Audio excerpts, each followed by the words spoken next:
बता रही है कि इसके पश्चात दत्तात्रेय जी बोले कि हे राजा यदु, सुख की इच्छा ही दुख है, और जो वस्तु मनुष्य को भाती है वह उसे अपने पास रखने के लिए आतुर होता है।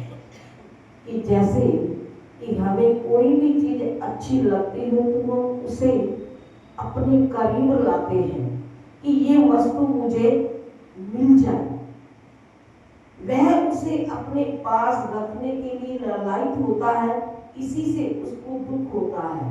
और जो वस्तु उसे नहीं जचती तो वह उसे अपने पास नहीं रखता। देखिए कि इस पर भी एक दृष्टांत है कि एक चील कहीं से एक मांस का टुकड़ा चोंच में दबाकर लिए जा रही थी, तो यह देखकर दूसरे मांस भक्षी पक्षी ने उसका पीछा किया और चील ने डरकर उस मांस के टुकड़े को छोड़ दिया कि अब तो इसको छोड़ देने में ही फायदा है, और वह नीचे गिर पड़ा।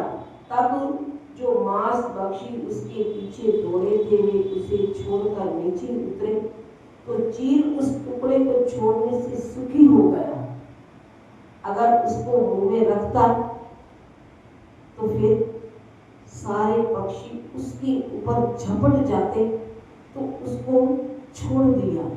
जैसे ही उसे छोड़ा तो चील सुखी हो गई और वह नीचे गिर पड़ा, और चील उस टुकड़े को छोड़ने से सुखी हो गया। तो इस प्रकार चील भी मेरा एक गुरु है कि दत्तात्रेय जी ने कि उन्हें जहां से भी अच्छा गुण मिला तो उसे ग्रहण करने की कोशिश की। तो चील से भी उसे शिक्षा मिली कि अगर वो मांस के टुकड़े को ना छोड़ती तो उसको अपने जान का भी खतरा होता। तो जैसे ही उसने छोड़ा तो वो सुखी हो गया। तो इस प्रकार चील को भी उन्होंने अपना गुरु समझा कि हे राजा यदु, जैसे अबोध शिशु को अपना मान अपमान नहीं जान पड़ता और उसे अपने घर की तथा बाल बच्चों की चिंता नहीं होती, तो वह दशा मेरी भी है। तो यह शिक्षा मैंने अबोध शिशु से ग्रहण की है। तो इससे एक बालक के समान आनंद से इस जगत में विचरता हूँ कि हे राजन, यह जगत दो ही को आनंददायक है, एक भोगी को और दूसरे बालक को।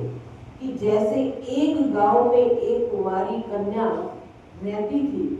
एक दिन उसके माँ बाप किसी काम से बाहर चले गए, तो उसी अवसर में उसके विवाह के लिए कुछ अतिथि उसके घर पर आए।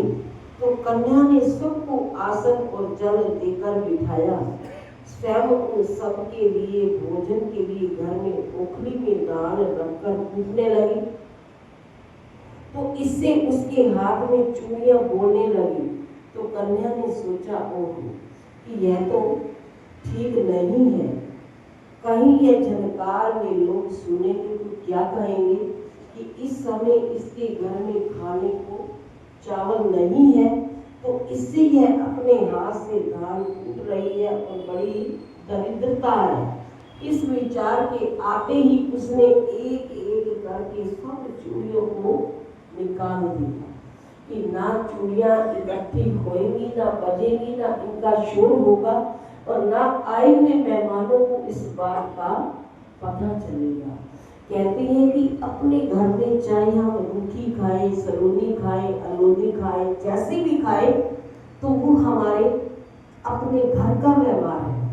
कहते हैं कि अपने घर की बात को बाहर मत उछालो, कि अगर हमारे घर की बात घर में रहेगी तो देखने वाले को पता चलेगा कि इस घर के अंदर कितना प्रेम है, प्यार है, आपस में सुमति है।